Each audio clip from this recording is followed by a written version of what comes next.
Bien bonjour à tous et bienvenue sur ce cours sur la notion de vitesse. Donc cette notion de vitesse, on vous commence par vous dire qu'on vous dit que la vitesse est une grandeur qui est vectorielle. Alors, qu'est-ce que ça veut dire que c'est qu'une grandeur vectorielle? En fait, il faut savoir que pour décrire les objets qui nous entourent, eh bien, on a deux types de grandeurs. On a ce qu'on appelle les grandeurs scalaires et les grandeurs qui s'appellent vectorielles. Alors, une grandeur scalaire, c'est une grandeur qui n'a besoin que d'un seul paramètre pour être complètement déterminée. Alors qu'en fait, une grandeur vectorielle est une grandeur qui a besoin de plusieurs paramètres pour être déterminée. Par exemple, si je prends la température, s'il fait 25 degrés dehors, eh bien vous savez que ça suffit pour décrire la température. Vous savez qu'il fait 25 degrés, voilà, autour de vous à l'extérieur. Par contre, pour la vitesse, c'est pas le cas, parce que si vous dites que par exemple un train se déplace à 100 km par heure, 100 km par heure, ça ne veut pas dire grand-chose si vous ne donnez pas d'autres indications. Par exemple, la direction, il se déplace de tel endroit à tel endroit ou dans le sens dans lequel il va se déplacer. Donc vous voyez que 100 km par heure, c'est une grandeur qui n'est pas suffisante pour pouvoir décrire ça. Et donc la vitesse, eh bien, c'est une grandeur qui est vectorielle. Ça veut dire qu'on va avoir besoin de plusieurs paramètres pour pouvoir la décrire. Alors, comment est-ce qu'on va faire pour les représenter, ces vecteurs? Eh bien, on va les tracer des flèches. Donc vous avez peut-être déjà vu au collège que les forces et les vitesses, on pouvait les représenter par des flèches. Maintenant, on va mettre le véritable nom dessus, on va dire que c'est un vecteur. Donc, ce qu'on vous marque ici, donc, c'est qu'on représente un vecteur à l'aide d'une flèche.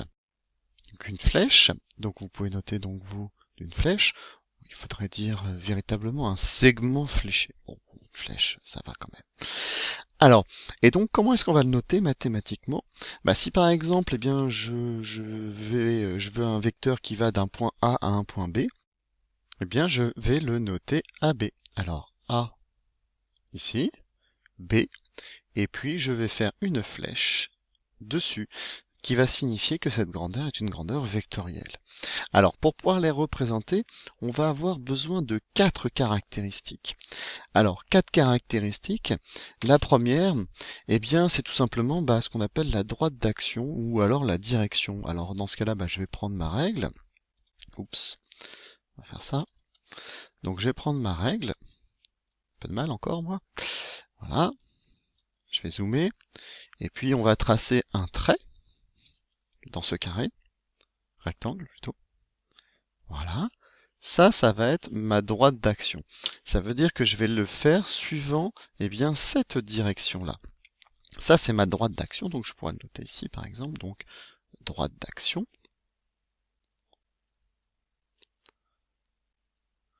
Alors, cette droite d'action, il va falloir que je parte d'un point.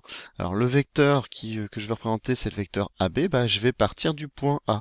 Donc, imaginons que le point A se trouve ici, je fais une petite croix, et que mon point B se trouve là. Eh bien, ma droite d'action, c'est la droite AB. C'est la droite donc qui va passer par A et par B. Il n'existe qu'une seule droite qui passe par deux points. Donc ça, c'est ma droite d'action. Maintenant, ce segment que j'ai fait ici AB, je peux le parcourir dans deux sens. Je peux le parcourir dans le sens de A vers B ou de B vers A. Alors comme ici c'est le vecteur AB, je vais le parcourir de A vers B.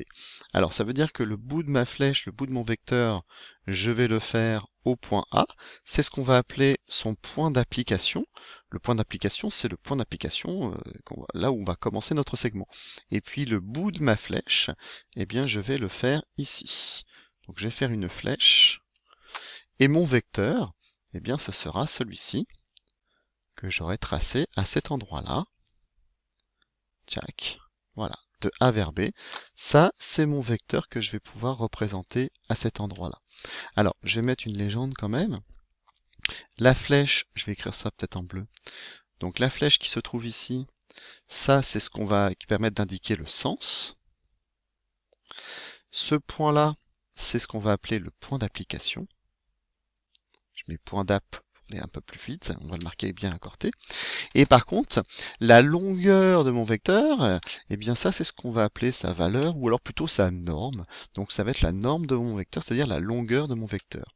Donc de là, je vais peut-être faire d'une autre couleur. Donc je vais faire par exemple de là, je fais pas très bien, de là jusque là. C'est ce qu'on appelle sa norme. Vous allez bien du point A jusqu'au point B pour montrer que c'est bien la longueur de vos vecteurs. Donc voilà, globalement, pour caractériser un vecteur, j'ai besoin de 4 caractéristiques. Alors dans certains ouvrages, on n'en met que 3, on ne met pas le point d'application, mais je trouve qu'il est important de le préciser. Donc je répète, donc le point d'application, la droite d'action, c'est-à-dire la droite qui va correspondre aux 2 points, le sens et la norme. Alors vous allez pouvoir noter donc juste à côté, donc un vecteur vitesse possède 4 caractéristiques. Premièrement, donc c'est sa droite d'action. On va la noter ici, donc sa droite d'action, ce qu'on appelle aussi la direction. Voilà, donc ça c'est la droite d'action, ça c'est la première caractéristique. La deuxième caractéristique, eh bien, c'est son sens. Alors ici, le sens que j'ai choisi, c'était de A vers B. J'aurais pu choisir le sens de B vers A. Par contre, j'aurais dit, dans ce cas-là, c'est le vecteur BA et pas le vecteur AB. Et puis, sa norme. Alors la norme, ça va dépendre de la longueur de mon segment. Il va être proportionnel évidemment à cette longueur, et je vais le noter alors de 2 manières. Soit je le note mathématiquement, on peut le noter AB avec une flèche, et pour dire que c'est une norme, c'est-à-dire juste la longueur, eh bien on met des barres comme ça sur le côté. Je peux le noter de cette manière-là mathématiquement. En physique, on fait plus simple, la plupart du temps, on notera juste AB.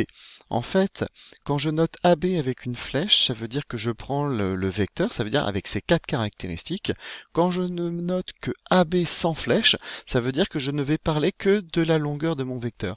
En ce qui concerne la vitesse, je l'ai dit, pour la vitesse, si je veux la décrire, j'ai besoin de son sens, de sa direction et de la valeur de la vitesse, par exemple 100 km/h. Eh bien, la norme, c'est uniquement 100 km/h. C'est-à-dire que ça ne me donne pas toutes les informations, ça m'en donne qu'une seule. En fait, quand vous dites que vous vous déplacez à 100 km/h, je sais pas, sur l'autoroute avec une voiture, en fait, vous donnez non pas la valeur de la vitesse, vous donnez la norme de la vitesse, d'accord, ou sa valeur.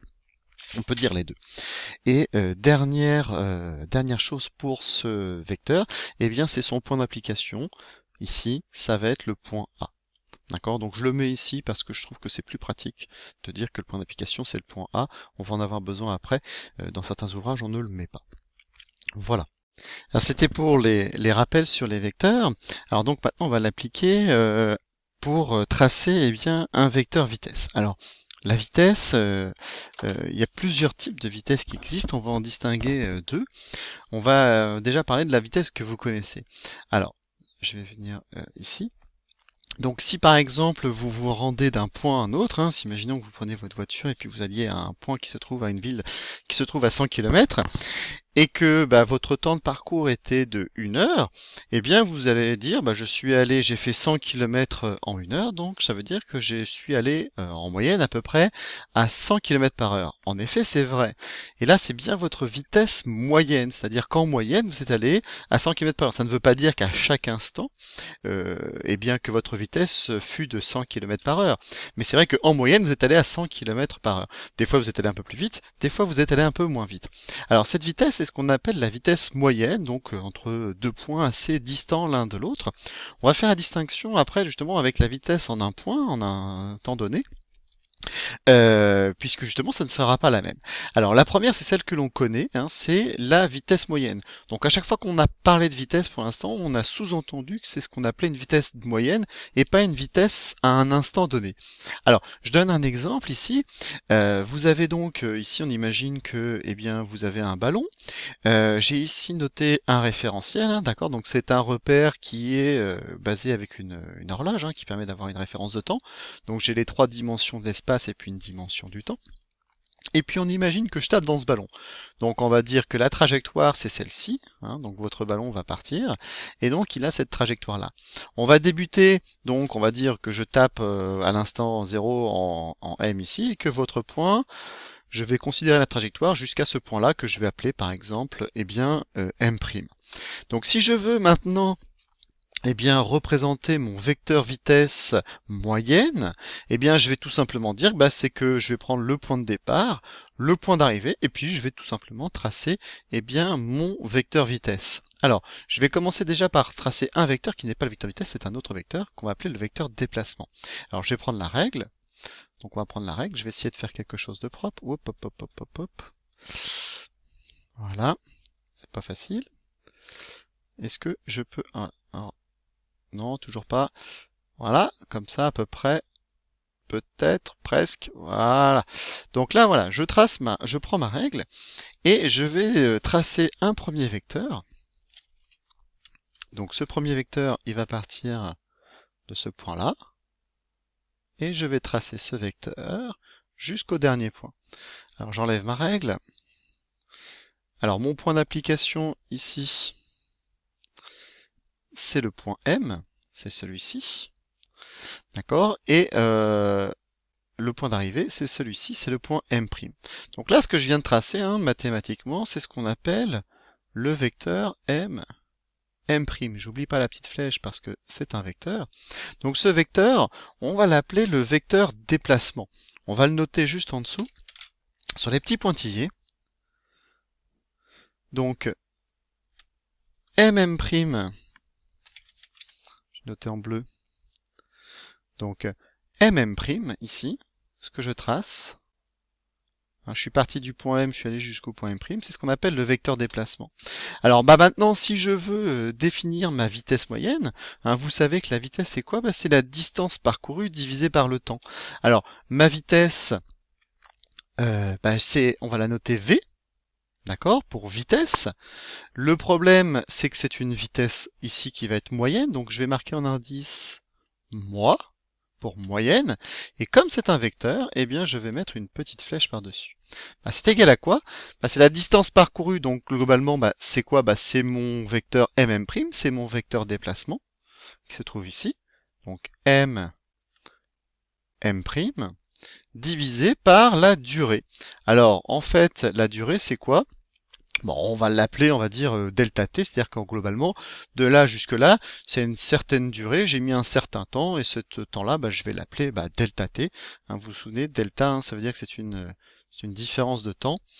Donc ici c'est une durée que l'on va mesurer entre l'instant, imaginons que j'appelle ça l'instant 0, et puis ici l'instant t'. Le delta t, ça sera un t' moins t, donc c'est une différence de temps. Voilà, donc ma vitesse moyenne, globalement, ça change pas grand chose par rapport à ce que l'on avait vu, sauf que on l'appelle vitesse moyenne alors qu'avant on l'appelait juste vitesse. Et puis deuxième chose aussi, on n'oublie pas les petites flèches puisque en fait c'est une grandeur qui est vectorielle. Alors, on va définir le vecteur vitesse moyenne noté donc V moi, V en indice moi, avec une petite flèche sur le dessus, comme étant cette grandeur-là. Donc je vais la sélectionner, hop. Et puis je vais la mettre, voilà, j'ai tout, formidable, comme étant cette formule-là. Alors ça c'est la formule sous forme de vecteur, d'accord, donc qui va tenir en compte la direction et le sens. Par contre, si je n'ai besoin que de la norme, c'est-à-dire finalement ce qu'on a l'habitude de faire, par exemple si je dis que je me déplace à 100 km/h, je ne vais pas donner toujours la direction et le sens, c'est juste la valeur. Donc si je ne veux que la valeur, c'est-à-dire sa norme, je vais enlever les flèches pour dire que c'est justement uniquement la valeur chiffrée qui m'intéresse. Donc sa norme, elle est calculée en faisant le rapport de la distance parcourue par la durée du trajet. Donc je vais réécrire exactement la même formule, mais cette fois-ci sans les flèches. Donc V moi, non, il faut que je remette ici. Voilà, tac. Donc V moi, sans les flèches, puisque là c'est la norme, la norme, il n'y a pas de, c'est juste une valeur, c'est pas une grandeur vectorielle, et pas plusieurs paramètres. Donc en étant M' que je divise par delta t. Alors, dernière phrase, on dit donc que ce vecteur vitesse moyenne ne nous renseigne pas sur la vitesse en un point particulier. En effet, donc là je sais juste que globalement je suis allé à telle vitesse moyenne, par contre en un point je ne le sais pas. Donc on va essayer de voir maintenant comment est-ce qu'on va faire pour calculer la vitesse en un point. Alors, c'est pas très compliqué, mais on imagine bien que sur tout un trajet comme celui-ci, d'accord, la vitesse va varier assez régulièrement. Par contre, si j'imagine que je prends deux points les uns à côté des autres les plus rapprochés possibles, eh bien si je prends les 2 points les plus rapprochés possibles, je vais pouvoir avoir une vitesse plus précise. Alors j'en aurai plusieurs, hein. Je pourrais avoir une vitesse ici, une vitesse là, une vitesse là, une vitesse là, une vitesse là, une vitesse là, peu importe. En tout cas, plus je vais avoir des points rapprochés, et plus je vais pouvoir avoir une précision dans ma mesure. Alors ce qu'on va faire, c'est que suivant les mesures que l'on a fait, eh bien on va forcément essayer de prendre 2 points consécutifs, donc les uns à la suite des autres, pour pouvoir avoir une distance la plus courte possible. C'est ce que je vous mets ici. Donc si la durée delta t qu'on avait vu au-dessus est très courte, hein, donc globalement si j'arrive à faire une vitesse moyenne sur un delta t très très petit, eh bien on va assimiler ce qu'on appelle le vecteur vitesse en un point comme étant le vecteur vitesse moyenne. Donc on prendra 2 points consécutifs. Alors le mieux pour comprendre ça, c'est de faire un exemple. Nous, ce qu'on va faire, c'est qu'on va tracer le vecteur vitesse au point M2. Alors pour ça, je vais numéroter mes points. D'accord, donc celui-ci, je sais pas, je vais l'appeler par exemple M1 par exemple. Celui-là, je vais l'appeler M2. Celui-ci, je vais l'appeler M3. Celui-là, je vais l'appeler M4. Hein, vous avez compris. M5, M6. Pardon, j'ai fait un M6 et M7. Alors moi, ce que je voudrais, c'est connaître le vecteur vitesse en un point 2, c'est-à-dire en ce point-là, globalement, je veux savoir quelle est sa vitesse. Alors déjà, pour au point de vue de la notation, je vais la noter V pour vitesse. Je vais mettre en indice le point auquel j'ai besoin, donc par exemple 2, et je vais donc, comme c'est un vecteur vitesse, je n'oublie pas de mettre une flèche ici. Alors si je reprends la formule du dessus, celle-ci, on vous dit que la vitesse en un point, je vais l'assimiler à la vitesse moyenne. Donc globalement, je vais me servir de cette formule de vitesse moyenne, mais uniquement entre ces 2 points-là. Alors, ce vecteur vitesse, ça va être quoi? Je vous ai dit, V2. Eh bien, V2, c'est quoi? C'est la distance parcourue entre les 2 points. Donc, je vais prendre cette distance ici, M2, M3. Je suis à M2 jusqu'à M3. Donc, je vais marquer ici M2, M3. D'accord, avec une petite flèche, et je vais diviser toujours comme tout à l'heure par l'intervalle de temps le minimum. Alors ici sur cette vidéo là, on imagine que on a la trajectoire, donc on a fait une chronophotographie sur toutes les 50 millisecondes. Donc ici je suis à 0, il s'est écoulé 50 millisecondes, il s'est écoulé 50 millisecondes, donc mon delta t ici sera ça à 50 millisecondes. Alors donc voilà, ça c'est ma définition de mon vecteur vitesse. Maintenant si je veux le tracer, je vais prendre ma règle. Je vais essayer de me mettre à peu près bien. Voilà, je vais faire ça. Donc je vais tracer mon vecteur qui va partir donc de M2, qui va aller jusqu'à M3. Voilà. Je vais mettre donc mon point d'application, on va dire que ça sera le point M2. On voit pas très bien, j'ai changé de couleur, je pense, peut-être en violet. Et donc ma flèche va arriver, la pointe de la flèche va être sur le point M3. Et là, donc, je pourrais tracer mon vecteur vitesse, au point numéro 2. Je vais appeler ça V2. D'accord? Alors ça, vous n'êtes pas obligé de le faire, mais imaginons que j'ai besoin de tracer le vecteur vitesse au point, par exemple, 5, donc celui-ci. Je vais faire la même chose. Donc je vais reprendre ma règle. Je vais tracer ici le point qui va de M5 jusqu'à M6. Voilà. J'enlève ma règle. Tac. Et ici, ça va être la vitesse V5 à cet endroit-là. Alors, on s'aperçoit de quoi? Alors déjà, au point de vue de vos caractéristiques du votre vecteur, je vous rappelle, il y en avait 4. Alors, le point d'application, il est facile puisque c'est le point auquel on va considérer. Par exemple, ici, pour la vitesse en 2, ça va être le point M2, mon point d'application. Pour le point au point 5, mon point d'application, ça sera le point 5. D'accord? Au point de vue maintenant du sens, si vous regardez bien, le ballon va dans ce sens-là, donc mon vecteur vitesse va forcément être dans le même sens. En ce qui concerne la direction, la direction, en fait, on s'aperçoit de quoi ici? Vous avez votre courbe, là, votre trajectoire qui est sous forme de courbe. Votre vecteur vitesse a cette inclinaison-là, il a cette direction-là. Celle-ci, vous voyez, il en a une autre, c'est pas tout à fait la même. Là, je pars plus haut, ici, je vais un petit peu plus vers la droite. Par contre, je sais pas si vous arrivez bien à voir, mais en fait, votre vecteur vecteur vitesse, il est quasiment tangent à votre courbe. D'accord? C'est la tangente à votre courbe. Donc ça va être la direction de votre vecteur vitesse. Et en ce qui concerne sa norme, c'est-à-dire la valeur, eh bien, elle va dépendre de la longueur de la flèche.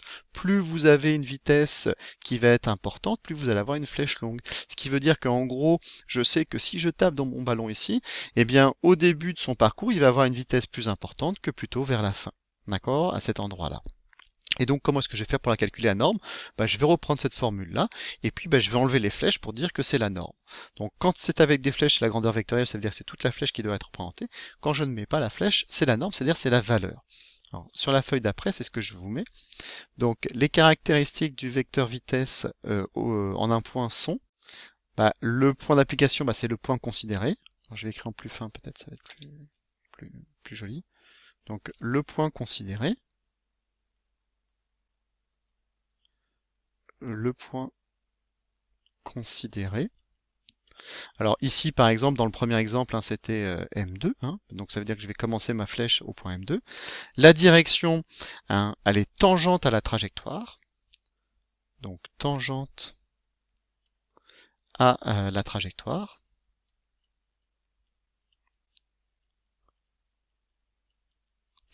Le sens du mouvement. Donc si là, mon ballon allait de la gauche vers la droite, mais mon vecteur va être de la gauche vers la droite. Donc celui du mouvement.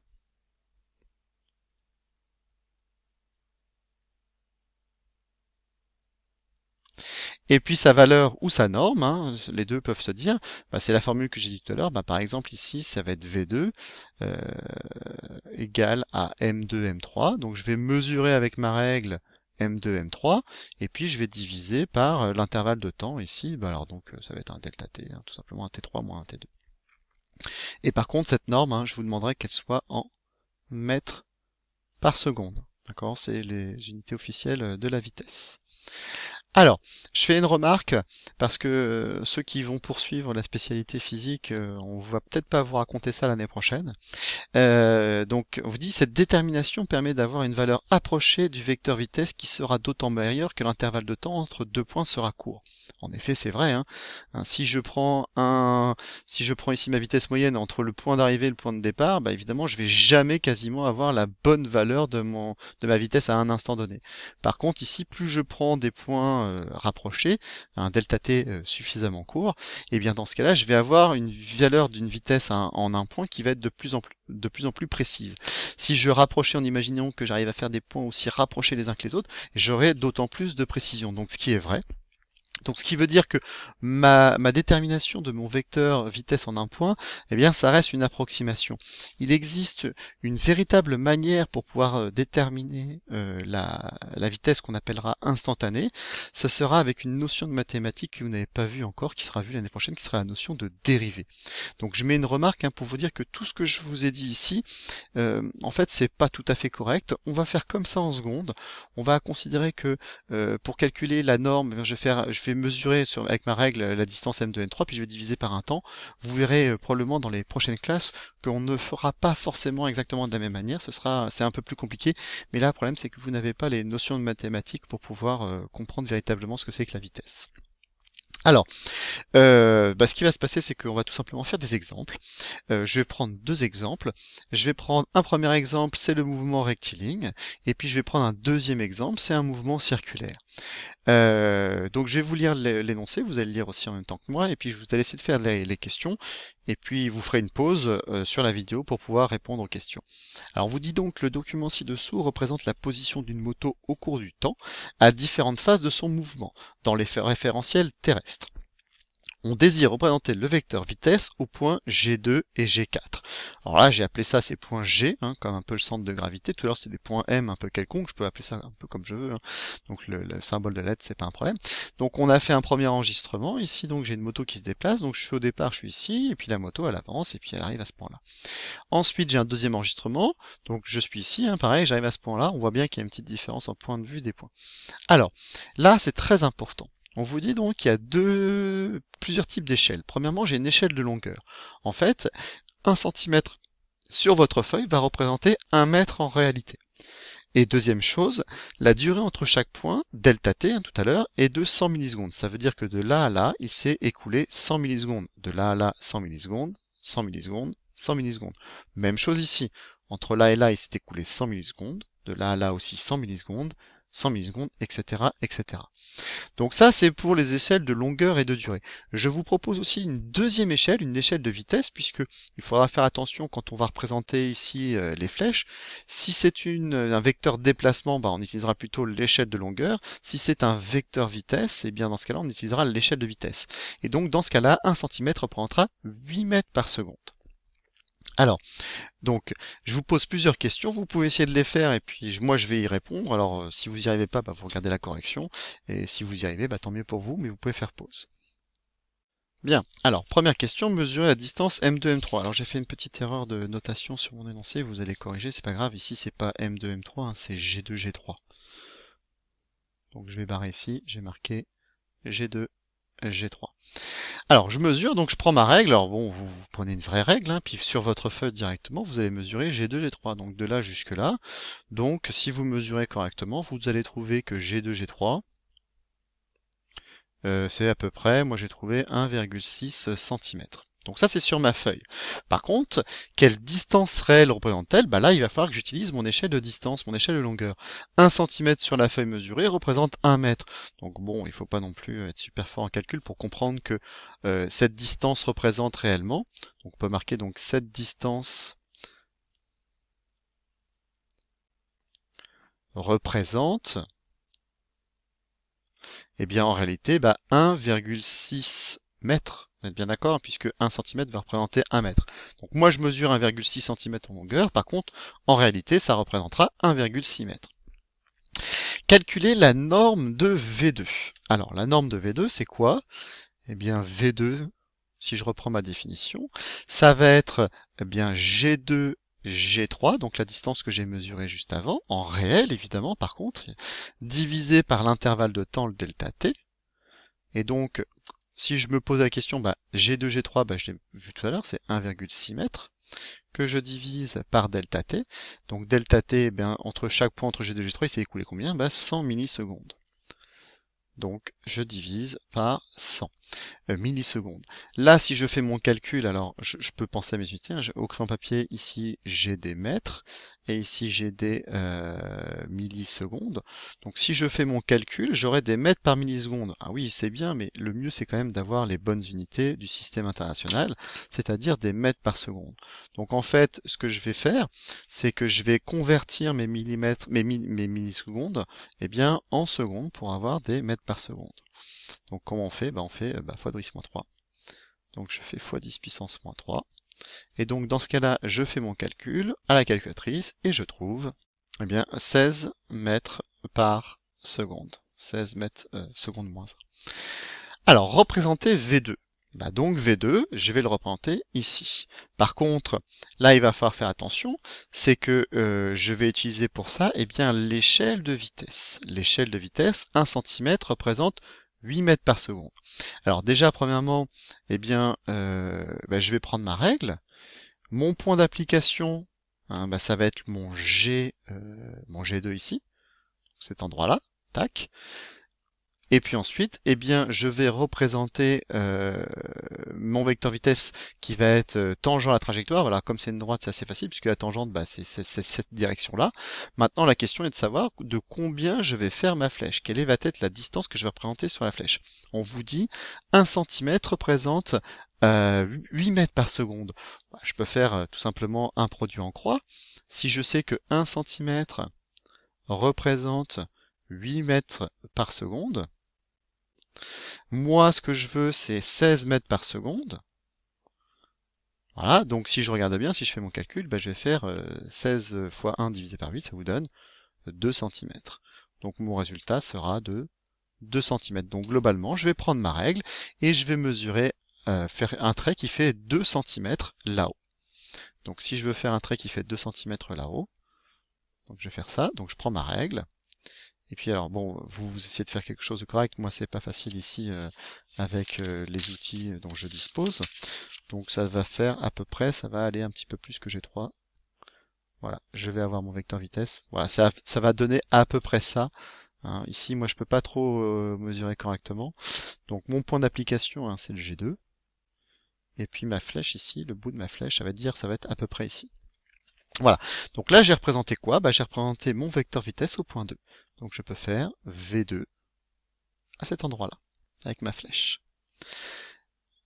Question suivante, faire de même pour V4. Donc voilà, c'est à vous maintenant de faire, si vous n'avez pas bien compris, vous essayez de le faire. Donc vous faites la même chose pour V4, vous mettez sur pause, et puis vous essayez de regarder ce qui se passe pour la suite. Alors pour V4, je vais changer de couleur, je vais faire en vert par exemple. Donc pour V4, je vais marquer ici, donc pour V4. Alors V4 c'est quoi? Eh bien c'est comme on a fait tout à l'heure. Hein. Donc V4 c'est quoi? Donc dans ce cas-là ça va être G4, G5 que je divise par delta T. Ce qui vous donne, alors si vous mesurez tout à l'heure le G4, G5 sur votre feuille hein, directement, donc avec une règle, vous mesurez de là jusque là, vous allez trouver encore une fois eh bien 1,6 cm, ce qui va donner 1,6 m en réalité. D'accord? Donc là, je vais pas refaire le calcul, parce que c'est exactement la même chose. Donc que je divise par 110-3 égale donc 16 mètres par seconde. Donc pour V4, je vais peut-être le mettre ici. Donc pour V4, le calcul, hein, je l'ai fait en vert ici. Voilà, tac. Et je le mets ici pour qu'on puisse voir. Donc je vais le représenter là-haut. Donc cette fois-ci, mon point d'application, la différence, c'est quoi? C'est que je vais prendre le point G4. Je prends ma règle quoi qu'il arrive. Donc, et puis je vais faire donc la même distance hein, que tout à l'heure, puisque ça doit faire exactement la même chose. Pourquoi tu veux pas, Coco? Voilà. Donc voilà, donc ça doit faire toujours 2 cm de longueur pour vous. Hein. Moi je sais pas exactement combien ça fait, vous verrez bien. Moi je fais ça un petit peu comme je peux. Donc ici, donc mon point d'application c'est là, et puis la fin de ma flèche est ici, et la fin de flèche doit faire 2 cm. Donc ici j'ai le V4 à cet endroit-là. Voilà, donc ça c'était pour ce mouvement-là. Il y a quelques questions qui sont après. Alors si vous tournez votre feuille, on vous demande comment peut-on qualifier le mouvement. Alors qualifier le mouvement, ça veut dire quoi? Ça veut dire donner le type de trajectoire et savoir quel type de vitesse, hein, si ça augmente, si ça diminue, etc. Alors déjà, premièrement, on voit que là, ici c'est une ligne droite, donc vous avez un mouvement qui va être rectiligne, et puis votre vitesse reste constante. Alors souvenez-vous, comment est-ce qu'on appelle eh bien, un mouvement dont la trajectoire est rectiligne et dont la vitesse ne varie pas? C'est un mouvement rectiligne uniforme. Donc ici, on va pouvoir, comment peut-on qualifier le mouvement? Donc il s'agit donc c'est un mouvement, je mets NVT rectiligne, uniforme. Hein, en effet, puisque ma vitesse reste constante au cours du mouvement et que ma trajectoire est une droite.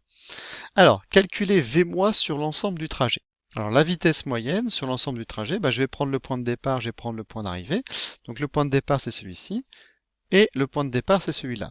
Donc, qu'est-ce que je fais? Je vais mesurer la distance entre ces deux points-là. Je vais appliquer mon échelle de longueur et je vais diviser par le temps qui va s'écouler. Alors, on va commencer par la distance. Donc, calculer V moi sur l'ensemble du trajet. V moi égale quoi? Je vais revenir en bleu, hein, c'est mieux. Donc, V moi, c'est quoi? C'est la distance parcourue, c'est-à-dire G1, G6 divisé par la durée. Alors, quelle est la durée? Je sais que, par exemple, de là jusque là, il s'est écoulé delta t, donc 1 delta t, 2, 3, 4, 5 delta t.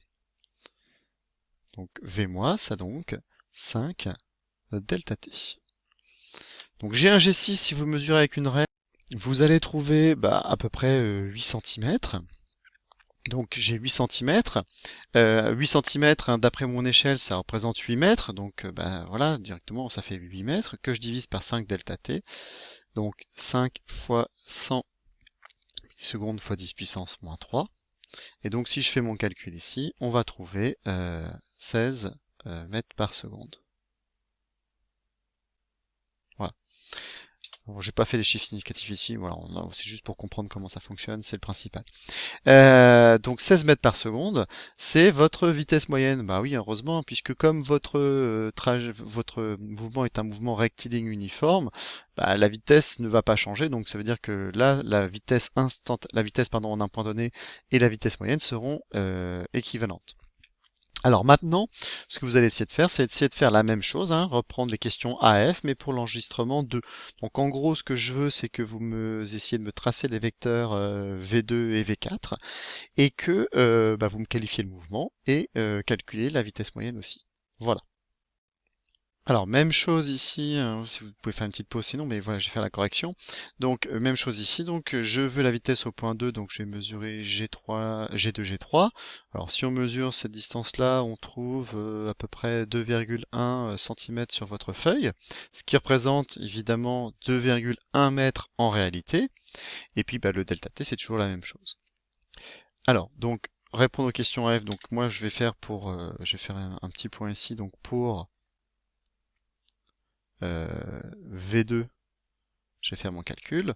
Donc bah, c'est votre V2 en norme, hein, sans les flèches, c'est quoi? Bah, c'est G2, G3, que je divise par delta T. La distance qu'on a mesurée, c'était 2,1 cm qui correspond à 2,1 mètres, hein, puisque c'est la même échelle. Faire attention, des fois c'est pas toujours la même chose, il y a des pièges. Si vous avez un prof de physique pervers, il va vous mettre des pièges de ce type-là, c'est obligatoire.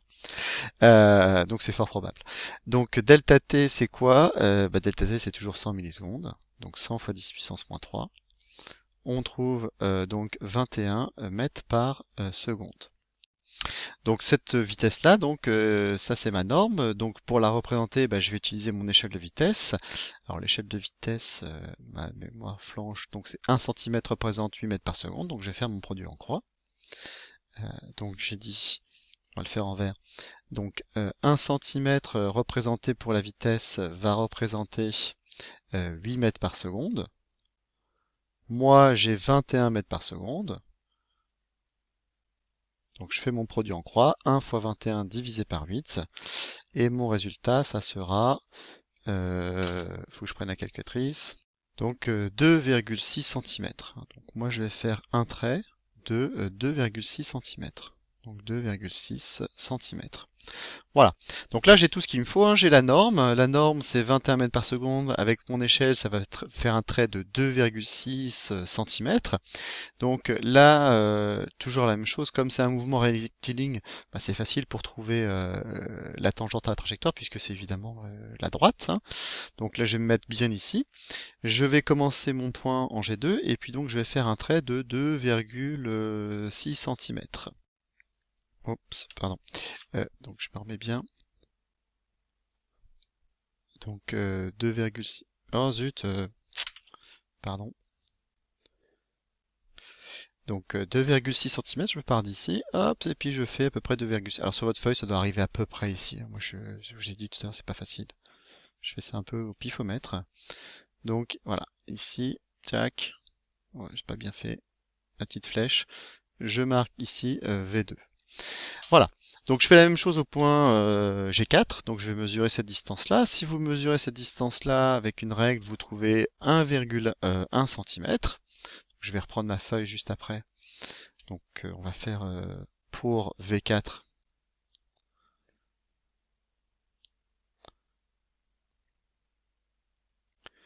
Alors V4, la norme de V4, c'est G4, G5, que je divise toujours par delta T. G4, G5, 1,1, c'est bien ça, divisé par toujours la delta T, c'est 110-3. Je fais mon calcul, je trouve 11 mètres par seconde. De la même manière, ça c'est la norme de ma vitesse. Pour la représenter, il me faut l'échelle, donc je vais refaire mon calcul de produit en croix, hein, c'est la même chose. Alors on va refaire ça. Donc 1 cm, représente 8 mètres par seconde. Je garde toujours la même échelle. Si maintenant moi je veux 11 mètres par seconde, je fais mon calcul et on va trouver quelque chose, je vais le faire en violet, en rouge. On trouve combien alors? Aux alentours de 1,4 cm. Donc je vais faire un trait de 1,4 cm. C'est reparti. Donc mon point d'application c'est le point G4. Voilà, je mets bien ma règle ici, et puis je vais faire 1,4 cm, ce qui va vous faire arriver, je sais pas, à peu près ici, environ. Voilà, à vous de mesurer correctement. Ça, je pense que vous êtes capable de le faire. Donc 1,4 cm, et puis ici c'est V4. Voilà. Donc ça c'était pour l'exemple simple, hein, c'est un mouvement rectiligne. Donc là la trajectoire est toujours une droite, donc c'est toujours un mouvement rectiligne. Par contre, quel type de mouvement? Vous voyez que votre vecteur vitesse ici est plus grand qu'à la fin, donc ça veut dire que vous allez ralentir. Donc c'est un mouvement rectiligne ralenti ou décéléré, ça dépend comment on veut. Moi je vais dire que c'est ralenti. Donc quel type de mouvement il s'agit? Eh bien il s'agit d'un mouvement, donc c'est un mouvement, je vais écrire un peu mieux, c'est pas facile. Non, je vais carrément écrire comme ça. Donc j'ai ici un mouvement rectiligne, ralenti. Voilà, je vais le mettre ici. Et il me reste encore une fois à calculer la vitesse moyenne. Alors j'ai plus beaucoup de place. Ouais, j'ai fait un peu de place, et je pouvais pas. Donc vitesse moyenne. Alors ma vitesse moyenne, qu'est-ce que c'est? V moi. C'est la distance totale. Donc la distance totale, je regarde bien, donc je suis là. J'arrive ici, donc c'est G1, G6 que je vais diviser par le temps. Donc c'est encore la même chose, hein. Donc 1, 2, 3, 4, 5, 5 delta t. Je vais vite, hein, parce qu'on l'a déjà fait une fois. Donc c'est G1, G6 que je divise par 5 delta t. G1, G6, si vous mesurez avec une règle, vous allez trouver un petit peu plus que 8 cm. Moi j'ai 8,2. Donc j'ai 8,2 cm qui correspondent à 0 à 8,2 mètres, que je divise par 5 fois 10 puissance moins 3. Et donc là, si je fais mon calcul à la calculatrice, je trouve 16,4 mètres par seconde. 4 mètres par seconde. Ah, tiens, j'ai oublié un petit 100 là. Vous avez pu me le dire quand même. Faut être attentif quand même. Donc 5 fois 100 fois 10 puissance moins 3. Voilà, je fais une petite erreur ici. Et donc le résultat par contre est bon, donc 16,4 mètres par seconde. Donc alors les vitesses moyennes sont à peu près équivalentes, un petit peu plus ici. Vous voyez par contre, voilà, la vitesse moyenne ne me dit pas si c'est un mouvement ralenti, accéléré ou uniforme. Là, il faut absolument la vitesse en un point donné. Voilà. Alors je vous conseille, là on a fait beaucoup de choses, je vous conseille moi je vais continuer la vidéo, mais je vous conseille de faire une pause et de revenir peut-être demain ou un autre jour, puisque là ça fait quand même beaucoup d'informations d'un coup. Mais la vidéo, elle, va continuer. Alors je donne un deuxième exemple. Le deuxième exemple, c'est quoi? C'est le mouvement circulaire. Donc là, on va considérer le mouvement de la Lune autour de la Terre. Et donc, je vous ai représenté ici la trajectoire de la Lune qui est supposée circulaire autour de la Terre. Donc la Terre qui se trouve ici, au point T.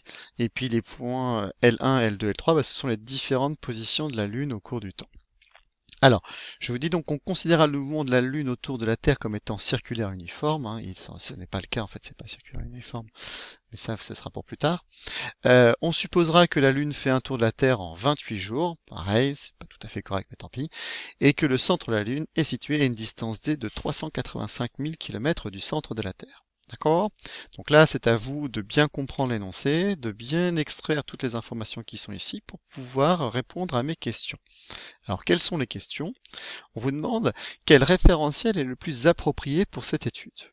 Alors, eh bien, le référentiel le plus approprié, vous pouvez essayer de chercher, donc c'est le référentiel qui va considérer que la Terre est au centre, c'est-à-dire le référentiel géocentrique. Donc je vais le marquer ici. Donc le référentiel géocentrique, c'est-à-dire que la Terre est au centre. Donc le référentiel géocentrique. Montrer que la valeur de la vitesse de la Lune autour de la Terre est de à peu près 1000 mètres par seconde. Donc je vous donne le périmètre d'un cercle, c'est 2 πr. Alors comment faire pour faire ça? Eh bien, je vais calculer la vitesse moyenne de ma Lune pour faire un tour. Donc la vitesse moyenne, c'est quoi? C'est la distance parcourue. Donc la distance parcourue, hein, c'est tout ça. Imaginons que je parte d'ici pour faire un tour en entier. je vais faire cette distance-là.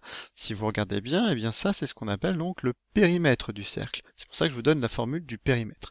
Donc le périmètre, c'est 2π fois le rayon. Donc vitesse moyenne, c'est 2π fois le rayon, divisé par la durée. Alors, quelle est la durée que va mettre ma Terre pour faire un tour sur elle-même? Bah, on vous le dit, hein, elle va faire à peu près en 28 jours. Donc, ici, c'est 2πr sur eh bien, la durée de rotation de la Lune autour de la Terre, c'est-à-dire 28. Puis je vais mettre mes unités ici dans une autre couleur, hein, parce que ce sont des jours. Alors, quel est le rayon? Bah, c'est la distance. On va assimiler que le rayon ici, bah, c'est la distance Terre-Lune. La distance Terre-Lune, c'est 385 000 km.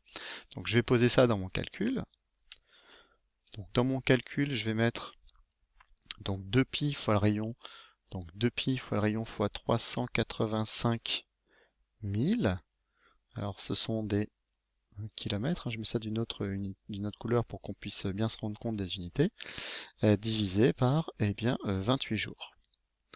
Vous savez que dans un calcul, on ne met pas les unités, mais là, pour comprendre, ça va être un peu plus simple. Alors, là maintenant, je vais réfléchir, puisque mon calcul il n'est pas terminé, puisque moi, je veux une vitesse en mètres par seconde. Bah, je vais convertir mes kilomètres en mètres, et puis mes jours en secondes. Alors, je vais continuer mon calcul. Donc, 2π fois 385 000 kilomètres en mètres, bah, j'espère que vous savez qu'un kilomètre c'est 1000 mètres, donc fois 10 puissance 3, que je divise par 28 jours. Alors dans une journée, il y a 24 heures, donc vous faites fois 24, et dans une heure, il y a combien de secondes? Il y en a 3600. Voilà, je vais faire ça avec ma grosse calculatrice, et puis vous allez trouver donc aux alentours de environ, je vais mettre environ, donc 1000 mètres par seconde. En gros, hein, dans le référentiel géocentrique, eh bien, la Lune tourne autour de la Terre à une vitesse approximative de 1000 mètres par seconde, 1 km en une seconde. Voilà. Ça se voit pas, hein, c'est bizarre parce que la Lune, quand on la voit, on voit pas qu'elle se déplace. Bizarre.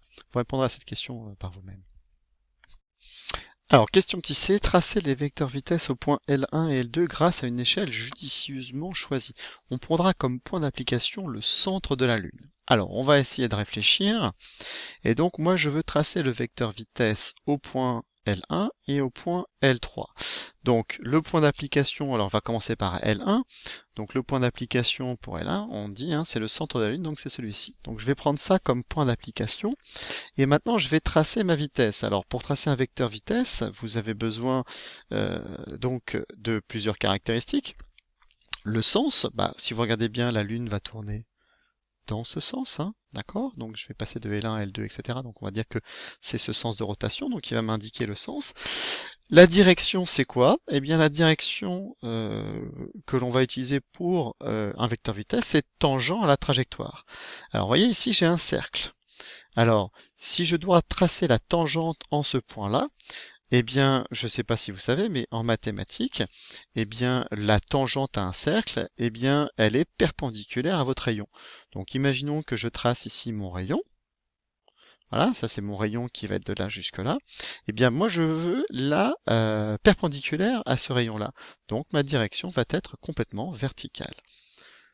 Donc, si je veux tracer mon vecteur vitesse au point L1, eh bien, mon point d'application est celui-là, donc je mets ma règle à ce point-là, et ensuite, eh bien, ma direction, c'est celle-ci. Le sens, donc je vais faire une flèche qui va aller vers le haut, hein, puisque vous voyez que ça tourne eh bien, dans ce sens. Donc comme ça tourne dans ce sens-là, je vais faire une flèche vers le haut. Maintenant, quelle est la longueur que je vais choisir? Alors, il faut choisir une échelle judicieusement choisie. La vitesse moyenne de ma Lune, hein, je vous rappelle, c'est 1000 mètres par seconde. Bah, donc, je vais peut-être pas m'embêter, je vais créer une échelle. Donc, je vais dire que mon échelle de vitesse, je vais dire que, par exemple, eh bien, 1 cm va représenter bah, peut-être 500 mètres par seconde, parce que si ça représente 500 mètres par seconde, comme ma vitesse de la Lune c'est 1000, bah, je vais faire des traits de 2 cm. Vous pouvez choisir aussi une échelle, 1 cm représente 1000 mètres par seconde, dans ce cas-là vous ferez des traits de 1 cm, donc ce qui ferait un peu petit. Donc, moi j'ai choisi de doubler un peu mon échelle pour pouvoir avoir des vecteurs un peu plus grands. Hein, donc j'ai réduit mon échelle de 2 pour avoir des vecteurs un peu plus grands. Donc ici, bah, si je fais ça, eh bien je vais faire comme ma vitesse de la Lune c'est 1000 mètres par seconde, hein, vous voyez que ici j'ai besoin de faire un trait de 2 cm. Donc je vais faire ici un trait qui va faire donc 2 cm de long. À peu près comme ceci sur votre feuille. C'est un peu compliqué. Voilà. Donc ça c'est mon V1. Voilà, ça c'est la vitesse V1 de la Lune, donc avec un trait, hein, donc la norme ici, donc je vais peut-être le calculer, comme ça va être plus facile pour tout le monde. Donc si moi j'ai 1000 mètres par seconde à faire, eh bien mon résultat c'est 1 fois 1000 divisé par 500, ce qui vous donne 2 cm. Et vous pouvez choisir une autre échelle si vous le désirez, hein, c'est pas un souci. Alors si je veux représenter maintenant le vecteur vitesse au point L3, eh bien même chose, mon point d'application, ça va être le centre de la Lune ici, donc ça va être L3, le point L3. La direction, la direction est tangente bien, à ma trajectoire. Donc la tangente au cercle ici, bien, elle est horizontale. Oups. Voilà. Essayer de zoomer un peu, parce que voilà. Donc ma tangente ici est horizontale. Voilà. La direction, je tourne toujours dans ce sens, donc je vais la faire vers la gauche cette fois-ci. Et comme la norme de la vitesse ne change pas, je vais refaire encore une fois un trait de 2 cm. Donc là, par contre, vous devez faire exactement la même longueur de trait. Alors pour moi, ça va pas être tout à fait facile. Voilà, mais il faut faire un trait qui fait 2 cm de longueur, puisque c'est votre échelle que vous avez choisie. Enfin, que j'ai choisi pour vous plutôt. Donc ici, c'est mon V3. C'est la vitesse au point 3. Voilà. Donc vous voyez qu'ici c'est un petit peu plus compliqué puisque voilà, il fallait penser au fait que le vecteur vitesse devait être tangent à la trajectoire. Donc la tangente à un cercle, eh bien c'était la perpendiculaire au rayon. Voilà. Et puis choisir l'échelle aussi, c'était pas facile. Donc en seconde, on va quand même beaucoup se limiter. Je le fais avec un mouvement circulaire, mais on va beaucoup plutôt se limiter au mouvement rectiligne, c'est les plus simples. Après d'autres types de mouvements, c'est un petit peu plus compliqué. Voilà.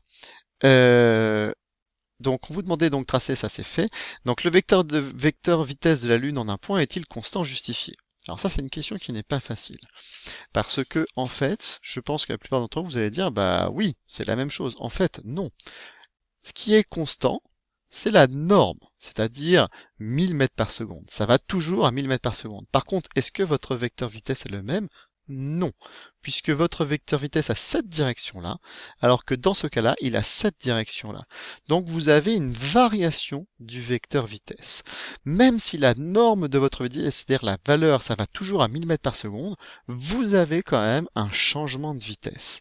D'accord? Et ça, c'est assez compliqué à comprendre, que même si je me déplace toujours à la même vitesse, si en fait je change de direction, j'ai quand même ce qu'on appelle une variation du vecteur vitesse. Et c'est pour ça que là, on voit tout l'intérêt de parler de grandeur vectorielle, parce que si je ne parlais que en termes de normes, je vais à 1000 mètres par seconde, eh bien en effet, on pourrait croire que c'est quelque chose d'uniforme, que ça va toujours la même chose.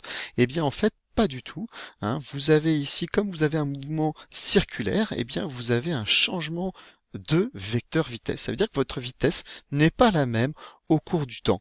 Et donc, c'est une notion qui va être fondamentale pour la suite, c'est la notion de variation de vitesse, la variation du vecteur vitesse, qui va nous permettre d'introduire toutes les bases de la mécanique dans les classes supérieures. Alors, donc, ici, ce qu'on va pouvoir dire, c'est que le vecteur de la vitesse de la Lune en un point est-il constant? Non. Car même, j'ai du mal, même si la norme reste la même,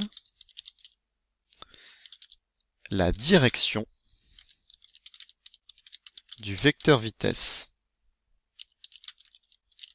change au cours du temps. Voilà, au cours du temps. Donc ça, c'est quelque chose de très très important qu'il faut bien comprendre, c'est que la vitesse, c'est une grandeur qui est vectorielle, ce qui veut dire qu'un vecteur peut changer même en gardant la même norme, même si c'est la même longueur. S'il change de sens, eh bien, il y a un changement de vecteur vitesse. S'il y a un changement de direction, c'est pareil, il y a un changement du vecteur vitesse. D'accord? Alors c'est pour ça que le point d'application, j'en parle pas, c'est pour ça que je disais tout à l'heure, des fois on le met, des fois on le met pas. C'est un peu particulier. Mathématiquement, le point d'application n'a pas d'importance. Après, on verra des fois que ça peut en avoir une. Alors, donc, le dernier point aujourd'hui, c'est le petit 6, c'est la variation du vecteur vitesse. Alors, ce que vous allez faire, c'est que, on va lire les phrases, vous allez essayer de me dire ce que vous en pensez, et puis vous verrez, essayer de comprendre ce que je dis ici. Alors, premièrement, on va essayer de réfléchir si le vecteur vitesse garde la même direction. Qu'est-ce que ça veut dire? Alors, en gros, alors ça je le fais, vous faites un pas, c'est sur la feuille. Donc j'ai un vecteur vitesse qui est comme ceci, d'accord? Et puis j'ai un vecteur vitesse qui a la même direction, celui-ci. D'accord? J'aurais pu aussi avoir, par exemple, ceci, etc. Donc là, c'est la même direction, c'est sur la même droite. Donc si vous regardez bien, si vous avez la même direction, ça veut dire que votre mouvement va être un mouvement sous la forme d'une droite, ça va être un mouvement rectiligne. Donc ici, je vais marquer rectiligne. Deuxième cas, si la norme du vecteur vitesse est constante, le mouvement est quoi? Alors, la norme du vecteur, c'est-à-dire que je me déplace toujours à la même vitesse, par contre je peux changer en direction. On a vu tout à l'heure que dans le mouvement circulaire, j'avais la même norme et je pouvais changer en direction. Par contre, le mouvement restera toujours à la même norme de vitesse, c'est-à-dire que la vitesse, le mouvement, on va appeler ça uniforme puisque j'ai la même vitesse. Donc uniforme. Ça, c'est le deuxième point. Troisième point, si le vecteur vitesse est constant. Donc là, ça veut dire que j'ai le même vecteur, c'est-à-dire en ordre, en direction et en sens. Donc si j'ai le même vecteur vitesse tout le temps, si vous regardez bien, c'est exactement ce que l'on avait là. C'est ce mouvement-là. Ça, c'est un mouvement rectiligne uniforme. Donc le mouvement est rectiligne uniforme. Rectiligne uniforme.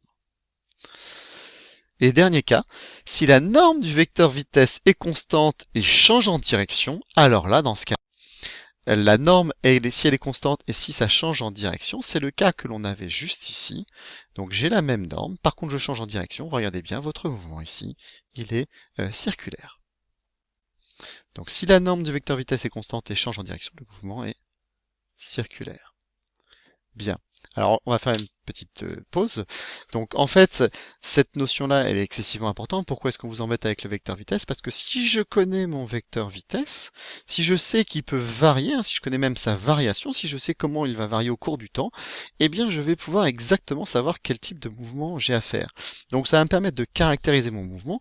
Donc, globalement, le fait de connaître le vecteur vitesse d'un objet va me permettre de connaître toutes ses caractéristiques. Donc voilà, c'est vraiment fondamental en physique. D'ailleurs, ça va amener en terminale à ce qu'on appelle le principe fondamental de la dynamique. Donc cette partie-là est véritablement importante, même si elle n'est pas facile. Voilà, je vous souhaite une bonne journée et à bientôt.